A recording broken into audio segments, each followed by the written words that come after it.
भैया जी कहीं में आपका एक बार फिर स्वागत है। बातचीत के सिलसिले को एक बार फिर से जोड़ने के लिए मैं हाजिर हूं। कश्मीर में जब लगा था कि सब कुछ सामान्य हो चला है या उस रास्ते पे बढ़ता हुआ कश्मीर दिखाई पड़ रहा था, तो आज एक आतंकी घटना ने एक बार फिर से सोचने के लिए मजबूर कर दिया कि अलर्ट और बहुत ज्यादा अलर्ट होने की जरूरत है।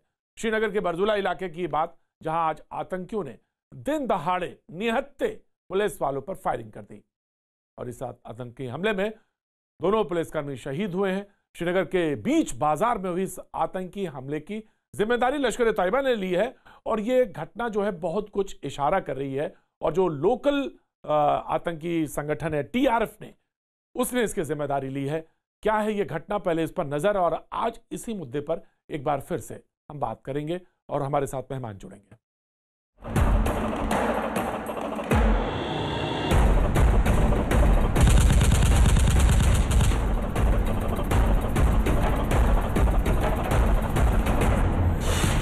श्रीनगर में आतंकी हमला, दहशतगर्दों का खूनी खेल,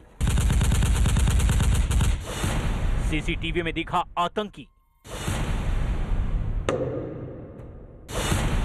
बीच बाजार ताबड़तोड़ फायरिंग,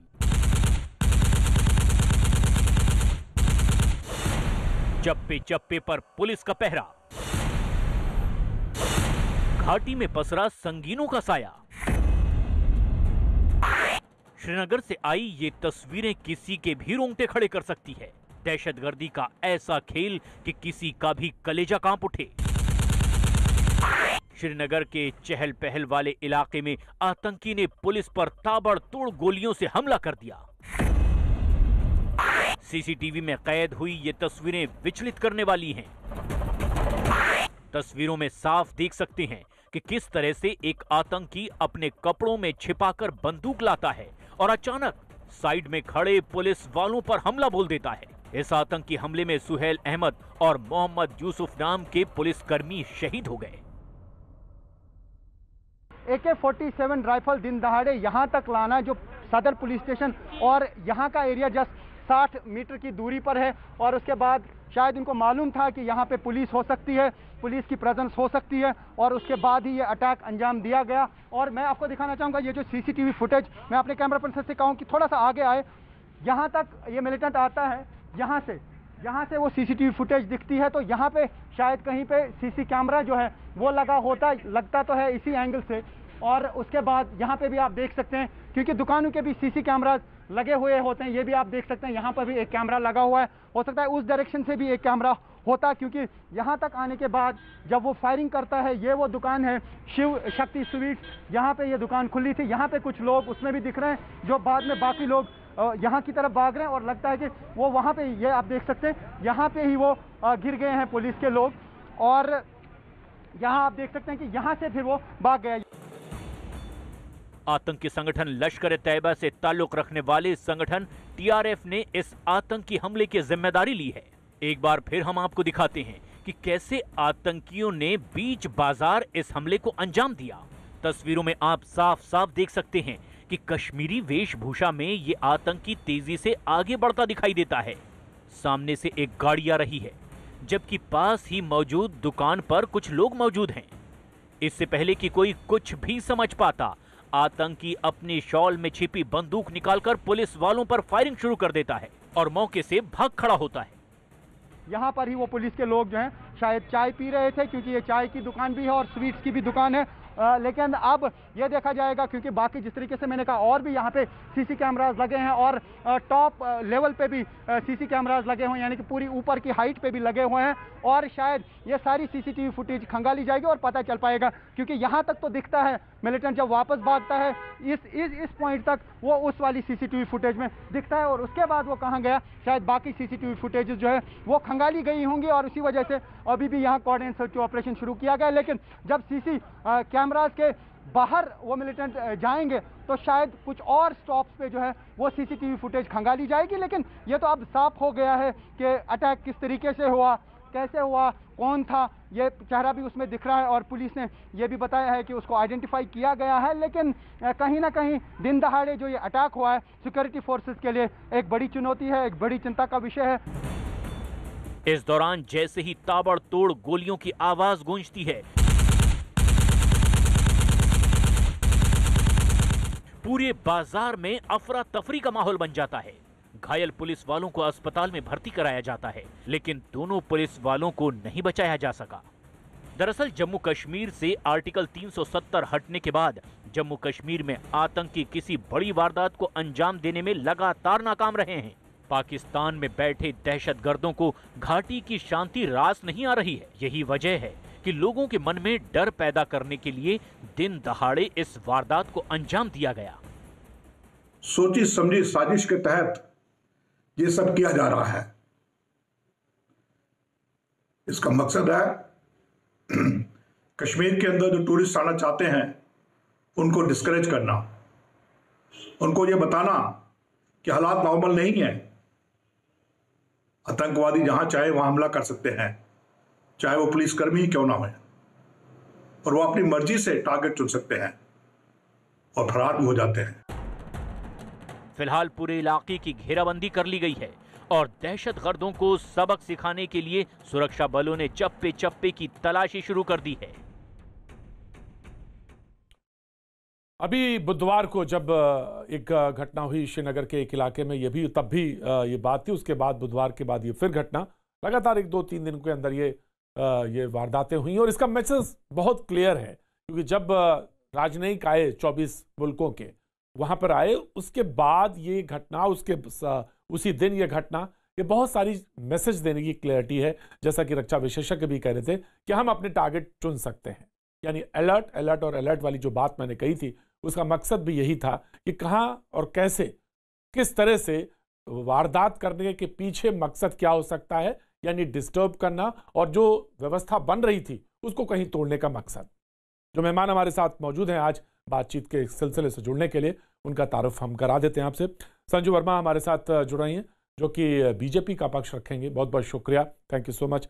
सलमान निज़ामी साहब हमारे साथ जुड़ रहे हैं, भैया जी कहीं में अक्सर आते रहे हैं हमारे साथ, thank you so much Salman Nizami भाई। मेजर सूर्यवंश शर्मा रिटायर्ड रक्षा विशेषज्ञ हमारे साथ जुड़ रहे हैं, thank you so much major Suryavansh ji. Ifra Jan activist हैं कश्मीर से, वो हमारे साथ जुड़ रही हैं, अक्सर प्रोग्राम में शरीक होती हैं, thank you so much Ifra. Professor Avnijesh Awasthi राजनीतिक विश्लेषक हमारे साथ हैं, thank you so much professor. और गौहर गिलानी लेखक हैं, पत्रकार हैं, हमारे साथ आज प्रोग्राम में जुड़े हैं, थैंक यू सो मच। तमाम सारी बातचीत के सिलसिले को हम सिरे से शुरू करना चाहेंगे, लेकिन सबसे पहले सलमान निज़ामी, मैं आपके पास आना चाहता हूं। और इलेक्शन हुए, सारे लोगों ने देखा और एक मैसेज गया। 370 के बाद तमाम सारी एक्टिविटीज होती रहीं। इलेक्शन एक ऐसा प्रोसेस था, एक समय था जब लोगों ने इस मैसेज को लिया कि हाँ, अब एक बार फिर से सामान्य व्यवस्था, यानी टूरिस्ट और तमाम सारी जो रोजमर्रा की जिंदगी में चीजें होती हैं, हम उस तरफ लौट सकते हैं या लौटना चाहते हैं, और वैली भी उसी तरफ दिखाई दी जाते हुए। लेकिन ये जो आज की घटना है, ये एक इंडिकेशन है, और ये शायद इस बात की तरफ इशारा कर रही है कि हम दिन दहाड़े टारगेट कर सकते हैं, मार सकते हैं, और एक चैलेंज देने की कोशिश हो रही है। और स्लीपर सेल्स जो हैं, जो सबसे गौर करने वाली बात है, स्लीपर सेल्स जो हैं उनको एक्टिवेट करने की कोशिश है, जो एक बहुत घातक चीज है। सलमान निज़ामी। देखिए प्रतीक जी, जैसे ही 370 जम्मू कश्मीर से हटा था, मैं आपके ही डिबेट में था और आपने बहुत जम्मू कश्मीर पे डिबेट किए हैं। उस वक्त मैंने आपको कहा था कि आप पूरे हिंदुस्तान में सेलिब्रेट कर रहे हैं, लेकिन जम्मू कश्मीर के लोग जो हैं वो खामोश क्यों हैं? आज जो घटना हुई है, आप इसको देखिए, आप इसको मजहब का रंग नहीं दे सकते, क्योंकि अगर वो 3 आज जम्मू कश्मीर पुलिस के जवान शहीद हुए हैं, वो भी कश्मीर के हैं, वो भी कश्मीरी मुसलमान हैं। और इसको समझने की जरूरत है कि आप जो पूरा फॉरेन अलायंस को वहां लेके अपने कार्यकर्ताओं से मिलवाते हैं, चाहे बीजेपी हो, अपनी पार्टी के लोग हों, लेकिन आप रूट कॉज तक नहीं पहुंचे, उनको सच्चाई आप दिखा नहीं रहे हैं कि 2 साल में कितना कश्मीर में नुकसान हुआ, 20,000 करोड़ का नुकसान हुआ। ये बात आज कश्मीर की सिर्फ नहीं है। आपने देखा होगा इसी हफ्ते जम्मू एयरपोर्ट पे एक आतंकवादी जो है पकड़ा गया और जम्मू में क्राइम रेट बढ़ चुका है 370 हटने के बाद। और जम्मू कश्मीर में इस वक्त जो है साइकोलॉजिकली मैं कहता हूं जम्मू कश्मीर के लोग डिप्रेस्ड हैं। आप समझ नहीं रहे हैं। आप फॉरेन एनालिस्ट को लाइए, इंटरनेशनल मीडिया को लाइए, लेकिन हकीकत यह है कि जम्मू कश्मीर में जब से 370 हटा है वहां के लोग जो हैं खुश नहीं है। और जो आप ही दावा कर रहे थे 370 हटेगा आतंकवाद खत्म होगा, लेकिन क्या हालत है आज एलओसी देखिए आप या एलएसी देखिए, वहां चाइना अंदर घुसा हुआ है, पीछे हटने का नाम नहीं ले रहा। यहां एलओसी देखिए, वहां हर रोज हमारे सैनिक शहीद हो रहे हैं। आज अंदर सिटी में घुसकर, आज ये सिटी की बात है, आप खुद प्रतीक जी श्रीनगर गए होंगे और आपने देखा होगा कि आप आउटस्कर्ट्स की बात छोड़िए, ये श्रीनगर सेंटर लाल चौक से सिर्फ कुछ मीटर्स दूर में अटैक हुआ। परसों एक वैष्णो ढाबा पे अटैक हुआ। तो ये लॉ एंड ऑर्डर का फेलियर है। दूसरा एक मैसेज है कि आपको कश्मीर में जो हकीकत है उस पर काम करना जरूरी है कि आप टेररिज्म को कैसे टैकल कर रहे हैं, आप कैसे अपने मेन स्ट्रीम लीडर्स को जेलों में भर के और आप उन लोगों को फायदा पहुंचा रहे हैं जिनका कोई जमीन पे कोई भी उनका इंपैक्ट नहीं है। आपने इलेक्शन करवाया, लेकिन आज आप पैसे की बुनियाद पे वहां डीडीसी के चेयरमैन बना रहे हैं, खरीद के लोगों के मैंडेट को आपने बिल्कुल मजाक बना दिया है। तो समझने की बात यह है प्रतीक जी, आपके चैनल के माध्यम से मैं यही कहना चाहता हूं सरकार को कि विपक्ष को कॉन्फिडेंस में लीजिए और जम्मू कश्मीर के हालात ये इस मुल्क की जो सबसे बड़ी ताकत। सलमान निजामी भाई, मैं आपके साथ एक अरसे से मैं डिबेट कर रहा हूं और ये बात कहना कि डेमोक्रेसी को लेकर मैं बिल्कुल इसका पक्षधर हूं, 100% पक्षधर हूं और होना चाहिए। दूसरी बात ये कि ये डिप्रेसिंग जो बात आपने कहा कि लोगों की बुनियाद जो है उसकी तरफ जाने की कोशिश नहीं हो रही, जाने की कोशिश होनी चाहिए। अगर कहीं चूक है तो उसको चूक को दूर करना चाहिए, लेकिन मुख्य धारा में लौटने का आपसे हम जरूर उपाय जानेंगे। अगर हम ये कहते हैं कि उपाय है और आप बता सकते हैं अगर उपाय, तो हम जानना चाहेंगे। लेकिन अगर हम नॉर्मलसी का एक तरीका, एक पाथ चुनते हैं, of course I will give you right, क्योंकि आप मुझसे ज्यादा बेहतर जानते हैं। तो अगर नॉर्मलसी का कोई रास्ता चुनते हैं, उसमें कोई हिंसा करता है, तो आपने एक शब्द भी नहीं बोला, एक शब्द भी नहीं बोला सलमान निजामी। मुझे इस बात का अफसोस है। सलमान निजामी, मैं बहुत बेहतर तरीके से आपको जानता हूं, अच्छी तरह से मैं जानता हूं। मैंने अभी ट्वीट किया, अभी आपके चैनल में कहा कि जो हमारे जवान शहीद हुए हैं, मैं टेररिज्म के किसी भी एक्ट को एंडोर्स नहीं करता, कंडेम करता हूं। आपके इस चैनल के माध्यम से जम्मू कश्मीर के युवाओं से मैं गुजारिश करता हूं, अपील करता हूं हाथ जोड़ के कि बंदूक नहीं बल्कि कलम से आप अपने हकों की लड़ाई लड़िए। बंदूक सलूशन नहीं है, लेकिन जब बेकसूर लोगों का कत्ल होता है, जब बेकसूर लोगों पे नाइंसाफी होती है, सरकार की रिस्पॉन्सिबिलिटी बनती है कि कश्मीर के लोगों को कॉन्फिडेंस में लिया जाए। ये नहीं कि आप मीडिया के थ्रू दिखाएंगे, डल झील की सैर करवाएंगे उनको और कहेंगे सब ठीक है। सब ठीक नहीं है। आप इलेक्शन करवाते हैं, फिर आप उसी मैंडेट को रिजेक्ट करते हैं और वहां पैसे के बुनियाद से चेयरमैन बनाते हैं। ये एक अच्छा मैसेज नहीं है। संजू वर्मा जी, संजू वर्मा जी। प्रतीक जी, मैंने बहुत ध्यान से सलमान निजामी की बातें सुनी। मैं कुछ तथ्य रखना चाहती हूं। पहली बात तो ये कि पिछले एक साल में 220 आतंकवादियों को न्यूट्रलाइज किया गया है। दूसरी बात, यह कहना कि अनुच्छेद 370 और अनुच्छेद 35A के हटने के बाद जो उपद्रवता है और आतंकी हमले हैं वो बढ़ गए हैं, ये सरासर गलत है। सलमान निजामी प्लीज जाकर थोड़े आंकड़े देखिए। तीसरी बात, मैं खेद प्रकट करना चाहती हूं जो अल्ताफ अहमद और मोहम्मद यूसुफ, हमारे 2 वीर जवान शहीद हुए जो पुलिस एनकाउंटर और जो आतंकी हमले के दौरान। पर चाहे आप आईजीपी कश्मीर विजय कुमार की टिप्पणी सुने, मैं आप ही के चैनल पर सुन रही थी प्रतीक जी, या डीजीपी कश्मीर दिलबाग सिंह की टिप्पणी सुने, उन्होंने साफ कहा है कि आज कश्मीर घाटी में भय नहीं है, डर नहीं है। ज्यादातर आतंकवादियों पर सरकार ने बहुत बेहतरीन तरीके से रोक लगा दी है।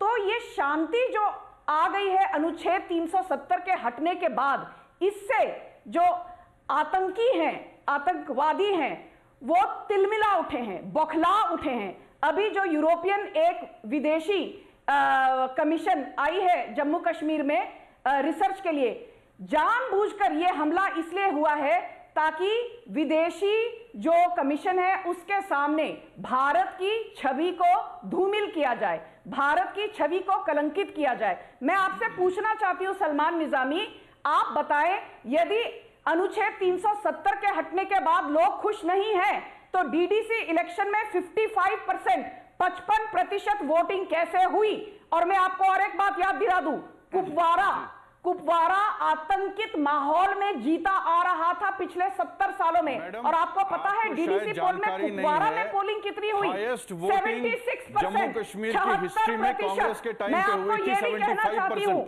आपके गुप्कर अलायंस वाले लोग, आप लोग बड़ी-बड़ी बातें कर रहे थे, 73% हुई है। ये क्यों अभी बोल आपको रहे हैं? मालूम नहीं है हकीकत का? बोल रहे थे, मैं तो ये कोई सेलिब्रेशन नहीं है। हमारे जम्मू कश्मीर के सैनिक शहीद हो रहे हैं और आप उसको सेलिब्रेट कर रहे हैं। नहीं, ये अपनी बात अभी मेरे बीच में क्यों दखलंदाजी कर रहे हैं? आप चुप रहिए, सुनने का धैर्य रखिए, खाली बोलना नहीं है डिबेट में, सुनना भी है। और सुनिए, यदि अनुच्छेद 370 के हटने के बाद लोग खुश नहीं थे तो मुझे बताइए, सच बोलेंगे तो सुनेंगे, आपका झूठ कौन सुनेगा? यहाँ श्रीनगर से कैसे जीते बीजेपी के कैंडिडेट एजाज हुसैन? पहली बार श्रीनगर में बीजेपी 70 सालों में अपना दबदबा जमा पाई। मुझे बताइए, डीडीसी इलेक्शन में बीजेपी के कैंडिडेट बांदीपुरा से कैसे जीता? बीजेपी की कैंडिडेट मीना लतीफ पुलवामा से कैसे जीती? और यदि लोग आप लोगों की पॉलिटिक्स से खुश है तो सलमान निजामी, कांग्रेस को सिर्फ 22 सीटें क्यों मिली डीडीसी इलेक्शन में? भाजपा सबसे बड़ी पार्टी उभर कर आई, हमको 76 सीटें मिली। अरे आपकी गुपकर अलायंस 6 पार्टियों का मिश्रण थी, फिर भी आप 110 सीटें तक नहीं जीत पाए। आप लोग बड़े बड़े डंके की चोट पर कह रहे थे 280 सीटों से हम 170 180 तो जरूर जीतेंगे। डीडीसी इलेक्शन में कांग्रेस संजू वर्मा, ठीक, मैं आपके पास आता हूं। संजू वर्मा मैं आता हूं। राइट संजू वर्मा, जी संजू वर्मा मैं आता हूं। संजू वर्मा मैं आता हूं आपके पास, बाकी जवाब के लिए मैं आता हूं। जी एक बहुत छोटा सा रिप्लाई दीजिएगा, क्योंकि आगे बढ़ा डिबेट को बढ़ाना है। जी छोटा सा रिप्लाई सलमान निजामी, बहुत छोटा सा रिप्लाई। संजू वर्मा को आपने सवाल पूछा कि आतंकवाद जम्मू कश्मीर में कैसे बढ़ा। आज हकीकत है कि 3 अटैक हुए जम्मू कश्मीर में। अब ये डीडीसी के इलेक्शन की बात कर रहे हैं, इनको बोलिए कि अगर हिस्ट्री आप देखें जम्मू कश्मीर की, 75% वोटिंग जो है कांग्रेस के टाइम पे हुई है, और उन्होंने कांग्रेस ने खरीदे नहीं। आज इन्होंने, अरे सुनने की क्षमता करिए ना, मैंने बीच में नहीं बोला, सुनिए आप। हटाने में बीजेपी की मोदी आज चाइना अंदर घुसा हुआ है, आप क्या बात कर रहे हैं? चाइना का नाम लेने से डर रहे हैं आप, उनको पीछे नहीं कर रहे हैं आप मुझ पे। है कि मोदी सरकार की कश्मीर की पॉलिसी तो आप हार गए ना उसमें आप हार गए। जो पीपल्स, जो बाकी पार्टियां हैं वो जीत गई। आज आप वो खरीद रहे हैं वोट उनके, आज चेयरमैन को खरीद रहे हैं, आज आपने सेल लगाई है, आप इलेक्शन में हार चुके, आप जम्मू कश्मीर के इलेक्शन में हार गए। मैडम आप बीच में बोलती हैं तो मैं संजू वर्मा मैं डिबेट को आगे ले जाता हूं, ठीक है? सलमान निजामी मैं आगे डिबेट बढ़ाता हूं, इफ्रा जान की तरफ बढ़ता हूं।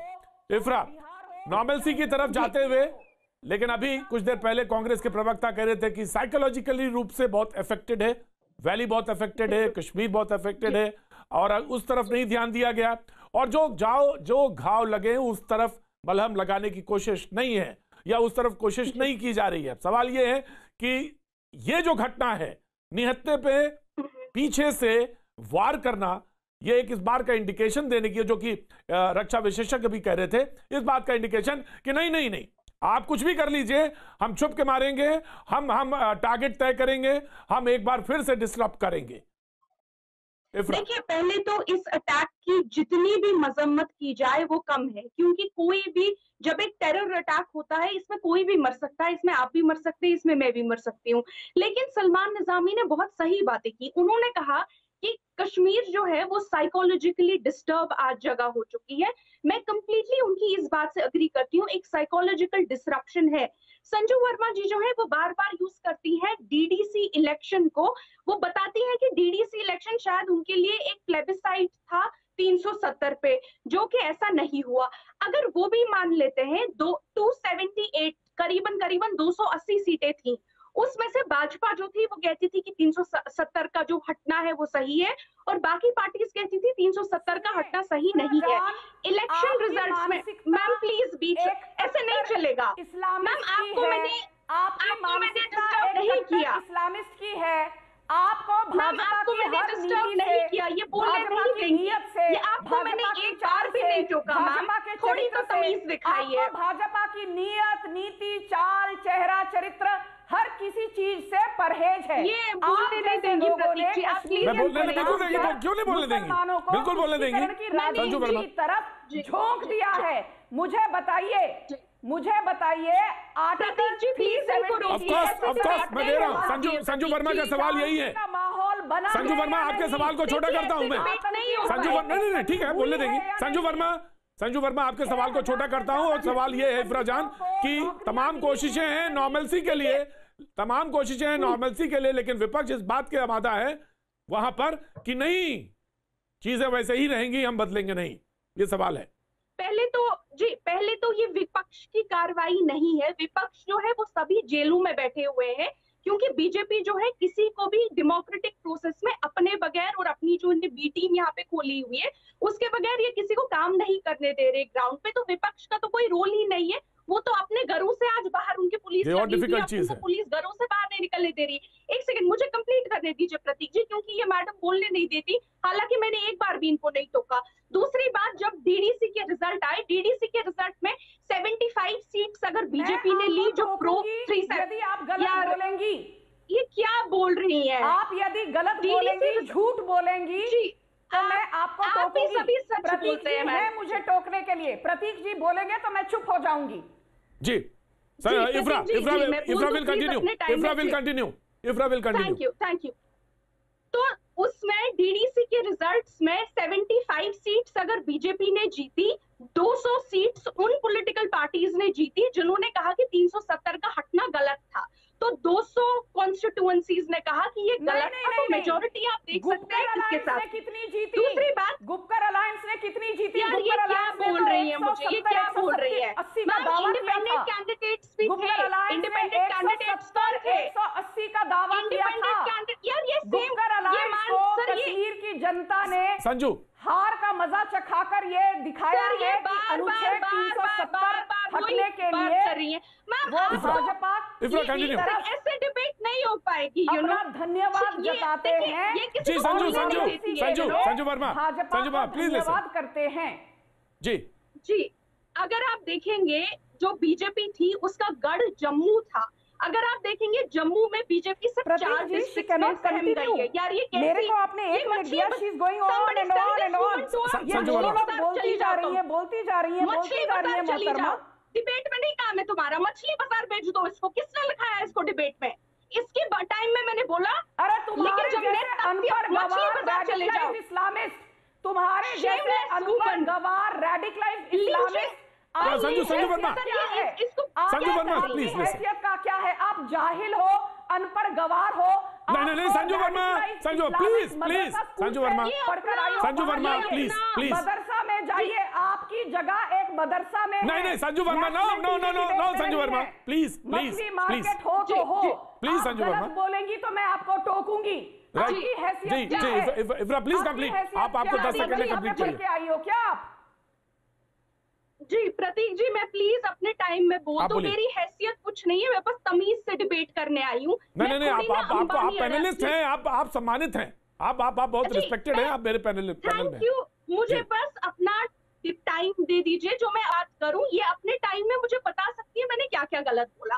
तो मैंने आपको बोल दिया कि डीडीसी कैंडिडेट्स में जो है 200 पार्टीज, उन्होंने 200 सीट्स बीजेपी ने नहीं जीती। तो साफ साफ आपको पता चलता है लोगों ने 370 हटने को सपोर्ट किया या नहीं किया। ये आंकड़े, मेरे वक्त में आपने सलमान निजामी को बोलने दिया और इनको आप मोनोलॉग करने की इजाजत दे रहे हैं। कंप्लीट करिए, लास्ट सेंटेंस इफ्रा कंप्लीट करिए। इफ्रा कंप्लीट करिए। जी दूसरी बात, अगर आप देखेंगे जब 370 हटा था, आप एक रेडिकलाइज्ड इस्लामिस्ट हैं और आप जब झूठ बोलेंगी मैं आपके झूठ का पर्दाफाश करूंगी। आप अनपढ़ गवारों की तरह सिर्फ बीजेपी पर ताना कसना जानती हैं। मुझे बताइए, क्या आपने कभी यासिन मलिक को कंडेम किया?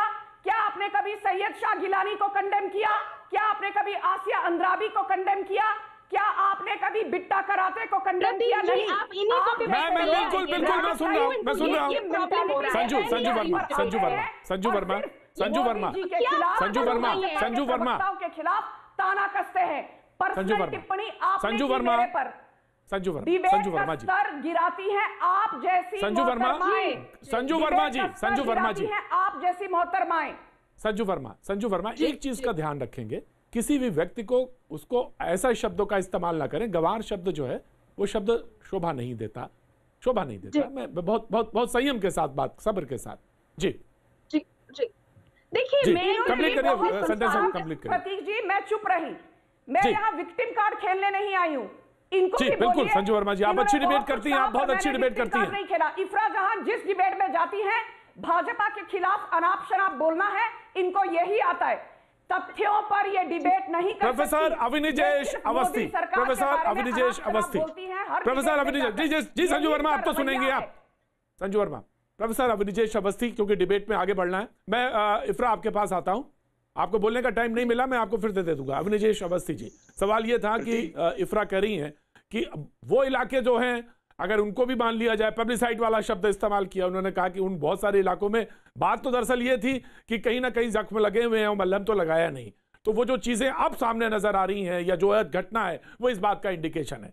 लेकिन ये बात सच है कि एक पाथ बनाया गया, एक रास्ता बनाया गया और वो रास्ता सुगम बनाया गया कि जिसमें आगे चल के एक शांति का माहौल बने। लेकिन अगर उसको डिस्टर्ब करने की कोशिश की जाएगी या करी गई तो उसको सख्ती से निपटना चाहिए, ये इस बात का भी इंडिकेशन है। जी प्रोफेसर अविनिजेश अवस्थी।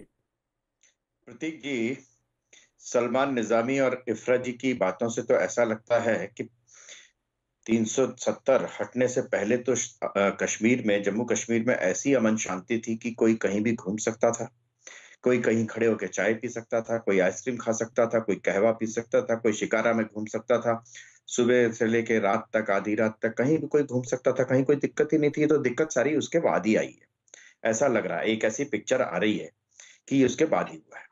नंबर एक बात, मैं अब इनको फर्क बता देता हूँ। पत्थरबाजी बंद हो गई है, स्कूलों को जलाना बंद हो गया है। वहां के नौजवान जो हैं वो पुलिस में और आर्मी में, मैं बीच में नहीं बोला था किसी के, और ना मैं ये बर्दाश्त करता हूं कि मेरे बीच में कोई बोले। आपको जो जवाब देना हो दें, लेकिन बीच में मत बोलिए आप। मैं आप लोगों के लिए बोल भी नहीं रहा हूं, ये मैं टीवी न्यूज़ 18 के दर्शकों के लिए बोल रहा हूं ये बात में, कि वहां पर लगातार 30 वर्षों से जितनी हत्याएं हुई हैं, किस तरीके से वहां 5 लाख हिंदू परिवारों को एक रात में 19 जनवरी 1990 के आसपास निकाला गया। अब बताइए ना, आज उससे बेहतर स्थिति है कि नहीं है? मैं एक बात कहता हूं, आज की जो घटना हुई उसको मैं नॉर्मलाइज नहीं कर रहा हूं, लेकिन ऐसा कोई व्यक्ति अपने कपड़ों में छुपा करके AK-47 लाए और बंदूक दाग दे, किसी के ऊपर गोलियां चला दे, ये तो किसी भी शहर में हो सकता है ना। और नहीं तो आप कहिए ना कि हर एक व्यक्ति की तलाशी होगी, फिर आप कहेंगे मानवाधिकार होगी कि वहां के लोगों को तंग किया जा रहा है तलाशी के नाम पर, और ये शुरू हो जाएगा। अगर इस तरीके की घटनाएं होंगी तो फिर शुरू होगा, हर एक की तलाशी होगी, घर से निकलते ही तलाशी होगी। इस देश में एक बात सुन लीजिए, सलमान निजामी और इफ्रा जी, कश्मीर, जम्मू कश्मीर भारत का अभिन्न अंग है। नोबडी कैन स्नैच इट, कोई इसको छीन नहीं सकता हमसे, ये तय मानिए आप। बिल्कुल धारा 370 के पश्चात, हटने के पश्चात जम्मू भी, लद्दाख भी, लेह भी और श्रीनगर भी, सारी पाकिस्तान में था जम्मू कश्मीर। क्या इलॉजिकल बात कर रहे हैं आप? कौन बोल रहा है? जम्मू कश्मीर हमेशा हिंदुस्तान के साथ था। हाँ। मैं बोल रहा हूं, सलमान निजामी बोल रहा है। हाँ सलमान निजामी, मैं कह रहा हूं कि कोई छीन नहीं सकता। मैंने कहा हमारे पास ही है, लेकिन कोई छीन नहीं सकता। शायद आपको ना आपके कान छीन लिया ना चाइना ने, चाइना तो ले गया। आप तो बोलने के लायक नहीं रहे, आप तो खामोश हो। सलमान निजामी, मैं बीच में नहीं बोला था, फिर सुनो अब सुनो।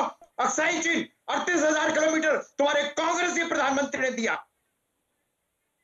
अगर चीन को देना जमीन गद्दारी है तो कौन था जवाहरलाल नेहरू? बताओ 1962 में किसने दिया? और जब पार्लियामेंट में सवाल पूछा गया तो कहा गया कि बंजर जमीन ले जाओ, कोई बात नहीं। प्रतीक जी, आप इसको पाकिस्तान के दो टुकड़े किसने किए? आपके चैनल कश्मीर को किसने लिया? तथ्य कैसे जाता है कि चीन ले गया जमीन? उन हालात को ये चैनल जिम्मेदार होगा। देश किस अविनिजेश जी, आपको पूरी अख्तियार है, आपको अख्तियार है बोलने का, आपको अख्तियार है बोलने का। मैंने नहीं टोका आपको, मैं जब टोकूंगा, जब गलत कोई होगा तो मैं टोक दूंगा। मैंने नहीं टोका, यूपीए के जमाने में तुम्हारे मैंने नहीं टोका, मैंने नहीं टोका है, मैंने नहीं टोका है। देश की हालत क्या थी? 600 किलोमीटर फिर भी अभी यूपीए के जमाने में 600 किलोमीटर जमीन ले गया चीन। बंद हो गई, शर्म नहीं आती तुम्हें? सलमान निजामी बोलने की। मैं आराम से बोल रहा हूँ। अरे 600 किलोमीटर ले गया, आवाज अच्छी ना, आप तो बोल नहीं पाते भाई। प्रतीक जी, या फिर प्रतीक जी, मैं किसी शब्द का इस्तेमाल करूंगा तो फिर नो अविनिजेश जी, प्लीज संयम के साथ, संयम के साथ, संयम के साथ, संयम के साथ। सलमान निजामी, सलमान बोल रहे हैं कि सलमान निजामी इफ्रा ने हाथ उठाया है, इफ्रा ने हाथ उठाया है। सलमान निजामी बहुत संयम के साथ, सब्र के साथ। श्याम सरन विदेश सचिव, बोलने दो, उन्होंने उनका जवाब था कि यूपीए के समय में 2008 के पश्चात जब समझौता हुआ कांग्रेस और चीनी पार्टी का, उसके पश्चात 600 किलोमीटर चीन हमारी जमीन ले गया। ये पार्लियामेंट में है, जाकर के आज की बात करो ना, अपनी आज की बात कर रहा हूँ, आज की बात कर रहा हूँ ना, आज की बात कर रहा हूँ। मैं तो 1962 में बात करूंगा, वो आज की बात कर रहा हूँ। वो भी लेंगे, जो ले गया है ना चीन, वो भी लेंगे, पहले वो भी लेंगे। चिंता मत करो, चिंता मत करो, तुम्हारे समय में ही लेंगे। सहज पके सो मीठा होए। अभी तो सिर्फ डिसएंगेजमेंट हुआ है, पीछे भगी हैं। आज माना है चीन ने कि उनके सैनिक मारे गए, उनके सैनिक ढेर हुए, बड़ी बुरी तरह से मैं दोनों को रोक रहा हूं, मैं दोनों को रोक रहा हूं। डिबेट में एक छोटा सा, मैं आ रहा हूं डिबेट में एक छोटा सा ब्रेक का टाइम है। गौर गिलानी साहब, मैं तो एक छोटा सा ब्रेक लूंगा, ब्रेक के बाद मैं आपसे बातचीत का सिलसिला शुरू करूंगा। वक्त है छोटे से ब्रेक का, ब्रेक के बाद मैं फिर हाजिर होता हूं।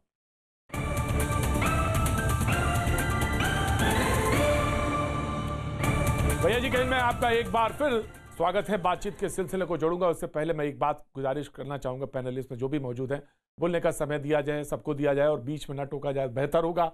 और सब्र रखा जाए और मर्यादा का पालन किया जाए। ये एक बहुत छोटे से रूल्स हैं और इसको कहने के, क्योंकि सब पढ़े लिखे लोग हैं, सब पढ़े लिखे लोग हैं, लेकिन सुहेल अहमद और मोहम्मद यूसुफ, जो 2 पुलिस वाले शहीद हुए हैं, उनको मैं नमन करता हूं, सैल्यूट करता हूं। निहत्ते थे, सुबह की शायद चाय पीने जा रहे थे। अब जो वैक्यूम बना है उनके परिवार में, उसका सिर्फ अंदाजा लगाया जा सकता है उन दोनों के परिवार में क्या हो रहा होगा, क्या बीत रही होगी। जी, मैं आप प्रोफेसर अविनिजेश अवस्थी, बीच में टोका टाकी हो रही थी, मैं आपको 10 सेकंड और देता हूं, then I will start again. Right, professor Avnijesh Awasthi.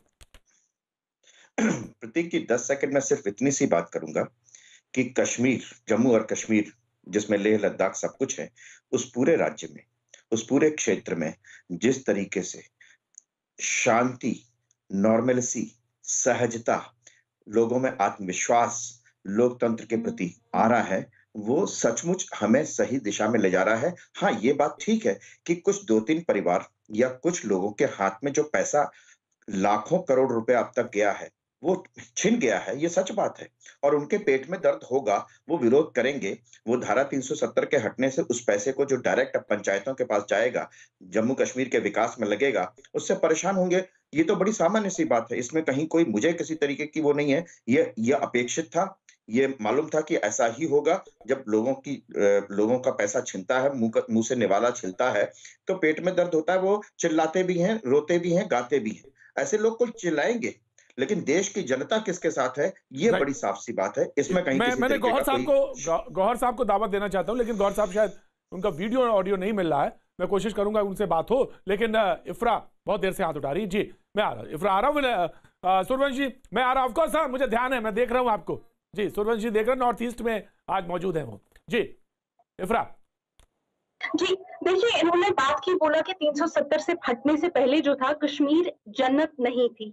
लेकिन मैं इनको बता दूं, कश्मीर में मिलिटेंसी के 2 पीरियड्स रहे हैं।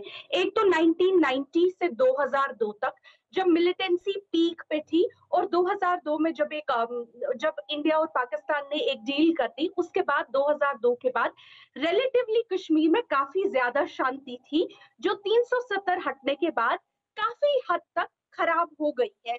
एक तरीके से ये कहते हैं कि कश्मीर में पिछले साल 220 टेररिस्ट जो है वो न्यूट्रलाइज हुए। उसका मतलब ये है कि 220 करीबन, कम से कम 220 ना सही, कम से कम 100 से लेके 150 तक कश्मीर में पिछले साल एनकाउंटर हुए।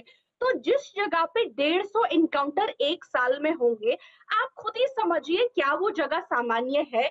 और हमको बोला गया था एक बार कि जब 370 हट जाएगा तो तब सभी कुछ नॉर्मल हो जाएगा। हम देख रहे हैं। क्विक रिप्लाई देन गौर साहब। प्रतीक जी, मैं सिर्फ इतनी सी बात कहना चाहता हूं कि नॉर्मलसी वहां के नागरिकों के लिए आ रही है, आतंकवादियों के लिए नहीं। आतंकवादियों के लिए सचमुच मुश्किल हो जाएगी। हाँ, सचमुच है। और अगर 2002 के पाकिस्तान से समझौते को, पाकिस्तान से 2002 के समझौते का, इफरा जी आप जरूर बोलिएगा, मैं सिर्फ 10 सेकंड में अपनी बात कहूंगा, उसके बाद आप जरूर बोलिएगा। अगर ये बात सच है कि 2002 के पाकिस्तान से समझौते के बाद कहीं किसी तरीके की नॉर्मलसी नहीं आई, अटैक हुआ, अमरनाथ यात्रियों पे अटैक होता था, रोज स्कूल जलाए जाते थे, पत्थरबाजी होती थी, पुलिस वाले फौजियों पर, सब जगह घटनाएं हुई हैं, पुलवामा हुआ, उरी हुआ, सब कुछ हुआ। इसलिए आप उसको प्लीज कृपा करके आप उसको नॉर्मलाइज, आपके लिए वो नॉर्मलाइज होगा, भारत के नागरिकों के लिए, शेष भारत के नागरिकों के लिए वो नॉर्मलसी नहीं थी। 5 लाख गौर साहब बहुत देर से वेट कर रहे हैं, माफी चाहूंगा गौर साहब, माफी चाहूंगा, मैं देर से आ रहा हूं, बहुत बहुत माफी चाहूंगा। कश्मीर पे किताब लिखी है और हमारे साथ एक बार जुड़े हैं। जी गौर साहब, सवाल यह है कि अभी जैसा कि प्रोफेसर ने कहा, अवनिशेष जी ने, कि नॉर्मलसी की तरफ हम हैं और बढ़ रहे थे, और ये घटना चैलेंज करती है उसकी तरफ, स्लीपर सेल्स को एक्टिवेट करने की कोशिश, ये तमाम वो सारी चीजें हैं जो एक बार फिर से इस बार के इंडिकेशन देने की कोशिश कर रहे हैं कि नहीं साहब, हम तो नॉर्मलसी की तरफ नहीं, हमको तो फिर एक बार डिस्टर्ब करना है। गौर साहब। देखिए प्रतीक जी, बहुत बहुत धन्यवाद मुझे दावत देने के लिए अपने प्रोग्राम में। सबसे पहले बात है कि जो नॉर्मलसी की डेफिनेशन है, हमें उसको डिफाइन करना होगा कि आप नॉर्मलसी किसे कहते हैं। एक पॉलिटिकल साइंस में टर्म्स हैं डिसेप्टिव काम की और पीस ऑफ ग्रेवयार्ड्स की। जो कश्मीर में अगस्त 5, 2019 से हो रहा है, वो न सिर्फ डिसेप्टिव काम थी, बल्कि एक जो पीस ऑफ ग्रेवयार्ड्स। मैं आपको अब कुछ आंकड़े देता हूँ और मैं उम्मीद करता हूं कि जिस तरह मैंने किसी को इंटरप्ट नहीं किया, मुझे भी कोई इंटरप्ट नहीं करेगा।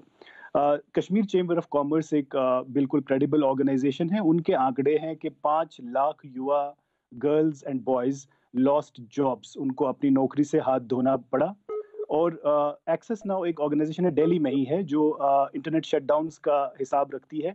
उनका कहना है कि वर्ल्ड का सबसे लॉन्गेस्ट इंटरनेट शटडाउन कश्मीर में रहा, और उसकी वजह से जो आईटी सेक्टर और टूरिज्म सेक्टर के साथ लोग जुड़े हुए थे, उनको बहुत तकलीफ का सामना करना पड़ा। लोगों ने अपनी जॉब्स गंवाई।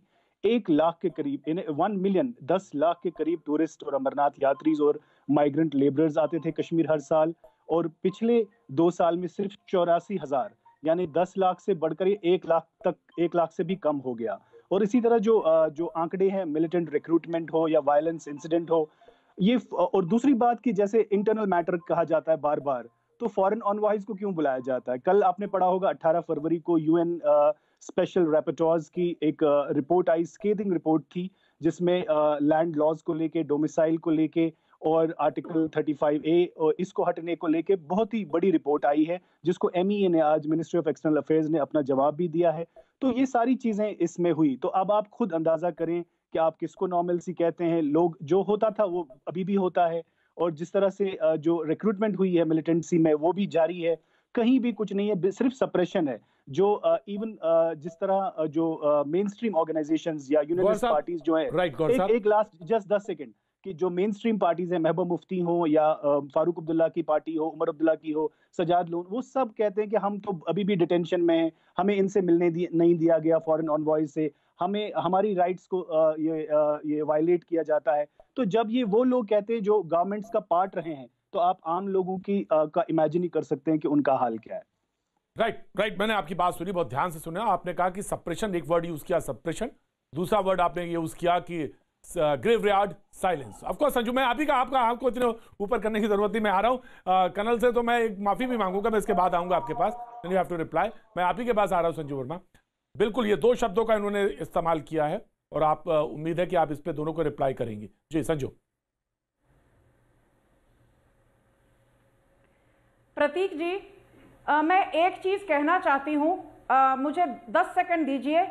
एक कविता के जरिए, हिंद की फिजा को यूं मत खराब करो रे, हिंद की फिजा को यूं मत खराब करो रे, जातिवाद के टकराव को यूं हवा मत दो रे, जातिवाद के टकराव को यूं हवा मत दो रे।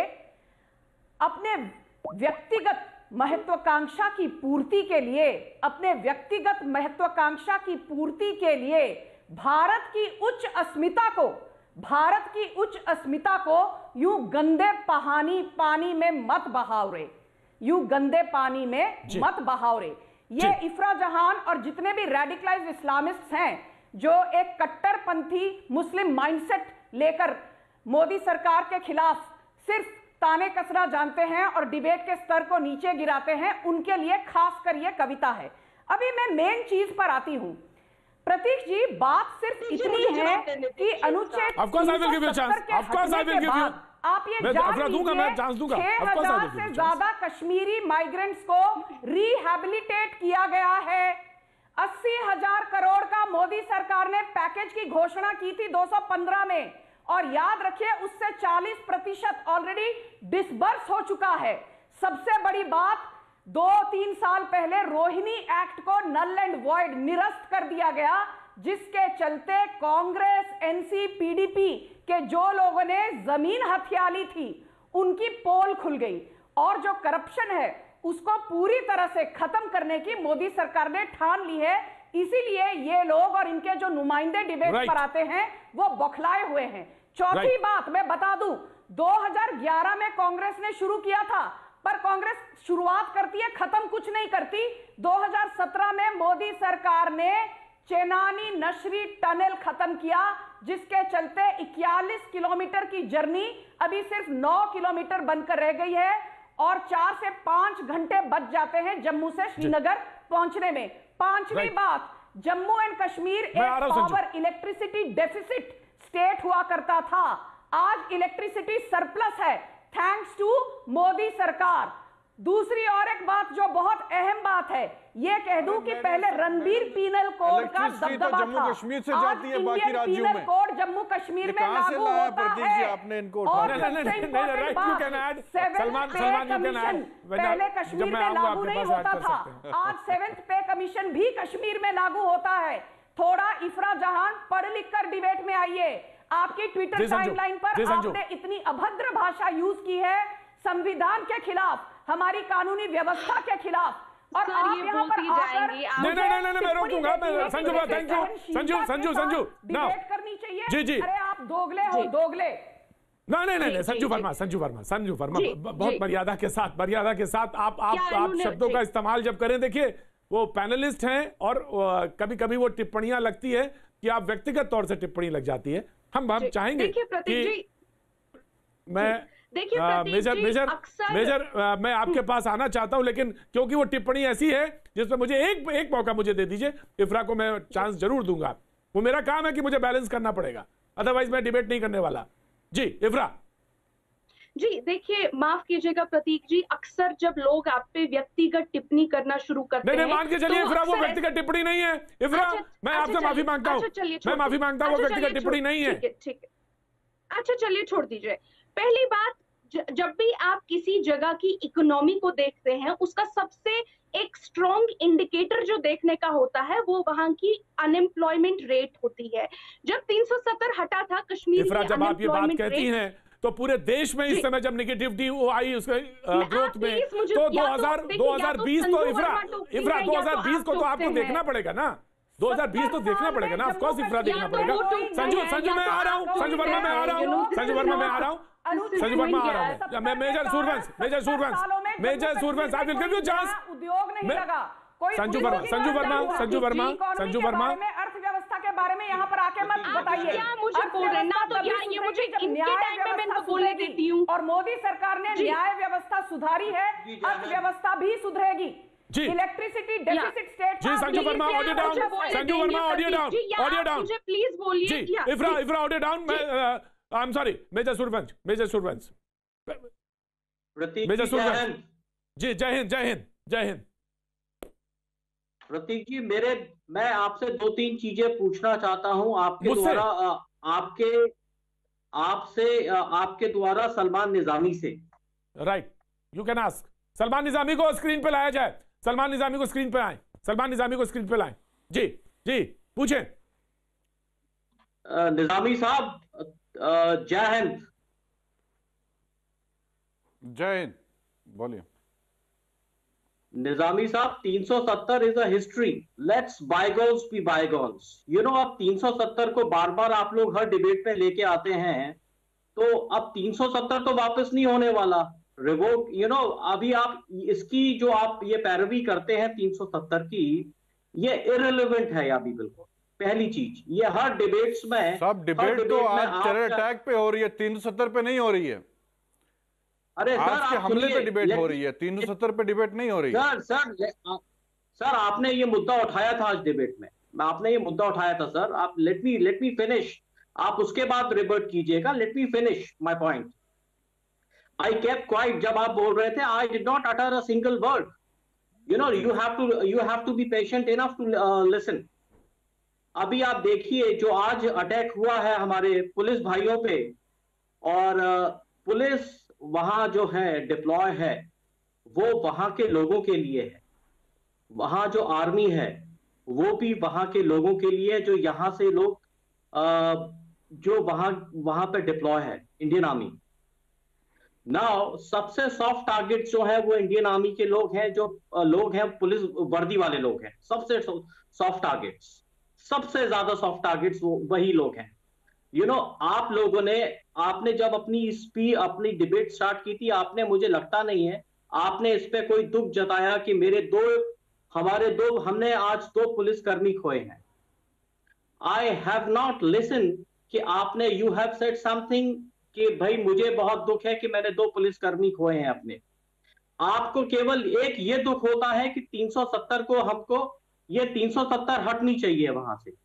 ये मुझे लगता नहीं है कि ये कोई पॉइंट है आर्ग्यू का। सलमान निजामी साहब, और आपके साथ ये बैठी हुई है इफ्रा, जो मैडम बैठी हुई हैं, जो शहीद हुए हैं वो मेरे पड़ोसी हैं साहब। मैंने स्टार्टिंग में दुख का जो है मैसेज दिया, वो मेरे पड़ोसी हैं। दुख का इजहार किया मैंने 3 बार किया, आपसे सुन नहीं रहे थे। मैंने बोला आप रिपीट करिए, यही तो आपकी सबसे बड़ी, आप क्वेश्चन क्यों कर रहे हैं किसी के नेशनलिज्म पे? वो तो मेरे पड़ोसी हैं, मेरा खून है वो। मुझे उतनी तकलीफ है जितनी आपको है। आप जम्मू कश्मीर से नहीं है। मैंने बचपन से आज तक सिर्फ वहां खून ही खून देखा है। मुझे मत सिखाइए नेशनलिज्म। मैं आपको सिखा नहीं रहा, आप मेरी बात सुनिए। Nizami Sahab, you listen to me first. Nizami Sahab, you listen to me first. Nationalism पे डिबेट करना है तो बैठिए आमने सामने। नेशनलिज्म टीवी पे नहीं चलता, जो कुर्बानी जमीन पे होती है उसको नेशनलिज्म बोलते हैं। बात सुनिए जरा, आराम से सुनिए, हैव पेशेंस। आप दूसरे आदमी की बात भी सुनिए जरा। आप देखिए 370 जब लगा था 2019 में जब 370 लगा था वहां पे, और आज के हालात को आप देखिए। स्टोल पेंटिंग, अब पत्थरबाजी बिल्कुल बंद हो चुकी है कश्मीर में। रिक्रूटमेंट स्टार्ट हुआ है, कॉन्स्टेंटली चल रहा है रिक्रूटमेंट जेएनके में, ऑल ओवर जेएनके में रिक्रूटमेंट चल रहा है। बर्फ में कौन पत्थरबाजी करेगा साहब? बर्फ में कौन बाहर निकलेगा पत्थरबाजी करने के लिए? मैं रोकता हूं, मैं दोनों को रोकता हूं। मेजर सूर्यवंश, मैं एक बात कहना चाहता हूं। व्हेन यू से शहीद, जब आप शहीद शब्द का इस्तेमाल करते हैं तो आप रिस्पेक्ट देते हैं, और निजामी ने यह शब्द इस्तेमाल किया, शहीद बोला, तो जब आप शहीद कहते हैं तो आप सर्वोच्च सम्मान देते हैं। इसमें कहीं दो राय नहीं, निजामी साहब ने इस्तेमाल किया था और इस बात की मैं तस्दीक करता हूं।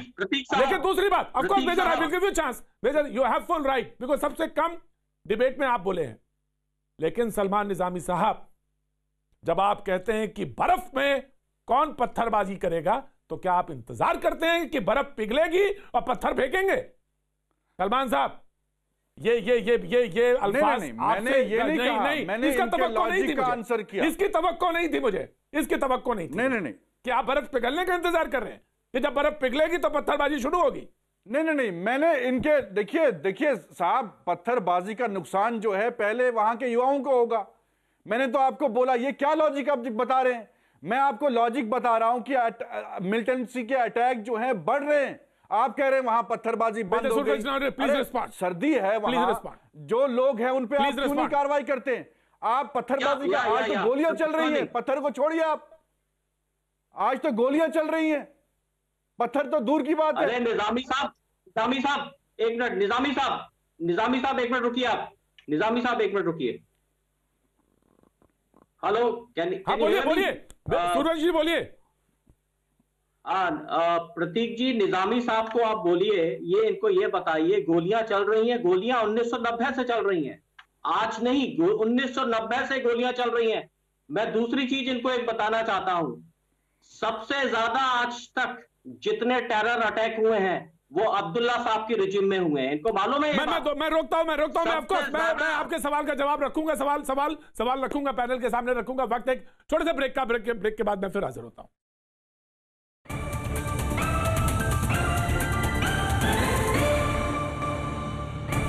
भैया जी, मैं आपका एक बार फिर स्वागत है। बगैर वक्त गवाए सीधे पैनल की तरफ रुख करेंगे। इफ्रा कुछ कहना चाह रही थी, इफ्रा देन संजू जी। इफ्रा,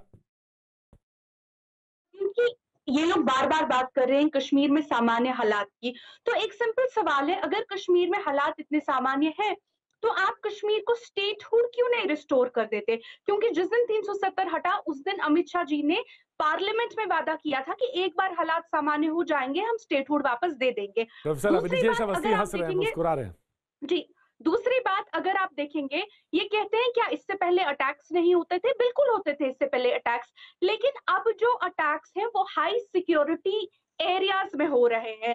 कल का जो अटैक था वो उस एरिया में हुआ था जहां पे ऑनवॉइस मीटिंग कर रहे थे प्रतीक जी, ये एरिया उससे 1 किलोमीटर दूर था टोटल। तो आप देख रहे हैं कि कितनी ज्यादा हाई सिक्योरिटी में अब अटैक बढ़ते जा रहे हैं। तीसरी बात, मेजर सूरवंश कुछ कहना चाह रही है, या मेजर सूरवंश। प्रतीक जी, एक मेरा क्वेश्चन है इफ्रा जी से। I have a question. Please ask. आपको बहुत नॉलेज है इंपैरेटिव्स की, सिक्योरिटी प्लेसेस की, जेएनके की, कि कहां पे क्या अटैक हो रहे हैं? आपको तो मुझे लगता है कि आप पूरी विजिलेंट आपने रखी हुई है जेएनके पर, कि कहां पे कौन सा एक्स्ट्रा सिक्योरिटी वाला इलाका है, कौन सा क्या इंपैरेटिव्स हैं, आपको पूरा उसकी इंटीग्रिटीज मालूम है आपको तो बहुत अच्छी तरीके से। जी, आपने कंडेम किया ये जो हमारे जो 2 कांस्टेबल शहीद हुए हैं, कम से कम इनको तो आप कंडेम कीजिए इस अटैक को please. I request you with all. इफ्रा, now please answer. इफ्रा, अगर आप जी 2 चीजें बोली, अगर आप मेरा डिबेट सुन रहे होंगे, मैंने पहले अपना डिबेट शुरू किया इस अटैक को कंडेम करने से, लेकिन हम कुछ भी करें, हम इस्लामिस्ट हैं, हम रेडिकल्स हैं, हम अर्बन नक्सल हैं, क्योंकि हम पे जो भी इस सरकार से सवाल करेगा उस पे ये तोहमतें लगाई जाएंगी, क्योंकि सरकार के पास तथ्यों में जवाब नहीं है। Sanju Verma please respond. संजू वर्मा, समय कम है, एक करके। संजू वर्मा, ना मैं देता हूं। Sanju Verma. No, let me speak. जी, थैंक यू प्रतीक जी। मैं इसीलिए कहती हूं डिबेट पर पढ़ लिख कर आना बहुत जरूरी है, खासकर जब प्रतीक जी की डिबेट हो। ये एक मोहतरमा जो कहती है कि स्टेटहुड क्यों नहीं दिया जा रहा जम्मू कश्मीर को, यदि हालात मालूम है स्टेटमेंट है। कल डीलिमिटेशन कमीशन की पहली बैठक थी, कल डीलिमिटेशन कमीशन की पहली बैठक थी, और आपको पता है डीलिमिटेशन कमीशन की बैठक में कॉन्ग्रेस शामिल नहीं हुए, कांग्रेस शामिल नहीं हुई, नेशनल कॉन्फ्रेंस शामिल नहीं हुई, पीडीपी शामिल नहीं हुई। ये मोहतरमा इफ्रा जहां आज तक गिरिजा टिक्की के लिए आंसू नहीं बहाए, आज तक कश्मीरी पंडित डीके गंजू के लिए आंसू नहीं बहाए, पर बुरहान वानी के लिए आंसू बहाए जाते हैं। आबिद अहमद दर, जिसके कारण हमारे 40 सीआरपीएफ जवानों को शहीद होना पड़ा, आबिद अहमद दर के लिए ये आंसू बहाएंगी। झूठ बेचते हैं। प्रोफेसर अभिनिशेष अवस्थी, प्रोफेसर अभिनिशेष अवस्थी, 2 सवाल हैं। एक, सलमान निजामी ने कहा कि जब तक विपक्ष जो है एक्टिव नहीं होता, नॉर्मलसी की तरफ आप कैसे बढ़ेंगे, तब तक आप नॉर्मलसी। लेकिन आपने एक जवाब दिया था, लेकिन वो एक सवाल ये करते हैं, दूसरी सवाल ये कहते हैं स्टेटहुड वाली बात। जी, मैं आ रहा हूं संजू वर्मा, आ रहा हूं। ऐसा जी प्रतीक जी, मैं 1-2 बार और भी कह चुका हूं कि मौजूदा विपक्ष को भारत के नागरिक ने, भारत के मतदाता ने रिजेक्ट कर दिया है। एक नया विपक्ष इवॉल्व होना चाहिए, जो भारत का विपक्ष ऐसा हो जो भारत के प्रति सकारात्मक दृष्टि रखता हो। विपक्ष विरोध करना भी सकारात्मक हो, रचनात्मक हो, एक विकल्प प्रस्तुत करता हो। मौजूदा विपक्ष को भारत के नागरिक ने रिजेक्ट कर दिया। एक बात 10 सेकंड और लूंगा, ये जो आज ये कह रहे हैं ना कि यूरोपीय यूनियन को क्यों लेके आए, वो तो बाहर के थे, ये तो हमारा आंतरिक मसला है, ये वो लोग कह रहे हैं जो 3 दिन पहले रिहाना, ग्रेटा थनबर्ग और मियां खलीफा को उछल उछल के कह रहे थे कि देखो कितना बड़ा काम किया उन्होंने, कितना बड़ा काम किया। वो क्या राजस्थान हरियाणा के गांव की रहने वाली थी क्या? ये तो फिर भी बुलाने पाए, वो तो स्पॉन्सर्ड थी, पैसे के दम पर ट्वीट करती थी। कम से कम अपने तर्कों में एक सूत्रता तो रखिए ना, सिर्फ इसलिए क्योंकि विरोध करना है इसलिए इसीलिए ये हालत है आज की विपक्ष की। विपक्ष की हालत होने का कारण यही है। सलमान निजामी। देखिए प्रतीक जी, मुझे लगता है कि हमें लॉजिकल बात करनी चाहिए कि किस तरीके से जम्मू कश्मीर के हालात को सुधारा जाए। अब आप इल्जाम लगाएंगे, बोलेंगे 47 में ऐसा हुआ था, 90s में तो आपकी सरकार थी बीजेपी की, आज भी वही हालात हैं, तब भी वही हालात थे, यही हमले तब भी हो रहे थे और हमें ठीक करने को बहुत साल लग गए उसको। और हम 2014 के आप स्टैटिस्टिक्स देखिए, रिकॉर्ड देखिए, डेटा देखिए, टूरिज्म पीक पे था, हमने कितने वहां मेडिकल कॉलेजेस दिए, यूनिवर्सिटियां बनाई, रोड की जो बात कर रही हैं ये जिस टनल की, वो हमने प्रोजेक्ट शुरू किया, ये क्या बात कर रहे हैं? अब मुझे इनसे मैं सवाल इनसे करना चाहता हूं, मुझे बताइए, आपने खुद दावा किया था हम 1 लाख नौकरियां देंगे, हमारी आज 2 लाख नौकरियां वहां से आपने छीन ली। अब हमारे पास जो नौकरी बची 370 क्या था? 370 सिर्फ यह था कि जमीन हमारी सिक्योर हो और नौकरियां हमारी सिक्योर हो, बस इतना ही। वो आपने 9 स्टेटों में लागू अभी भी रखा हुआ है। जेएंडके में क्यों नाइंसाफी हो रही है? आप 370 जो है कुछ भी नहीं, आपने कहा था 370 पे बात नहीं है, मेजर को कहा था 370 पे बात नहीं है, लेकिन आप 370 पे लेके मैंने यही कहा, मैंने आपको यही कहा कि आप विपक्ष को, जड़ वही है, केंद्र वही है, मुझे मालूम है। Professor Vijay Awasthi will respond very quick, very confidence में लीजिए। प्रोफेसर यूरोपियन डेलीगेशन की कोई जरूरत नहीं है, हिंदुस्तान के मेंबर पार्लियामेंट वहां जाएं, लोगों से बात करें। राइट सर, प्रोफेसर विजय अवस्थी वेरी क्विक, सारी ऑडियो डाउन, विजय अवस्थी वेरी क्विक। बात करना भूल जाओ, वहां के लाखों दलितों का हक तुमने छीना, पूरे देश में दलितों को हक मिला हुआ, तुमने दलितों का हक छीना। 70 साल तक उनको तुमने दलित बनाए रखा, उनकी नौकरी पर आज तक नहीं बोले तुम कुछ, उनकी बेरोजगारी नहीं दिखती। Thank you so much panel में सबका बहुत बहुत शुक्रिया, लेकिन आज अभी बस सिर्फ इतना, रुक करेंगे आर पार का।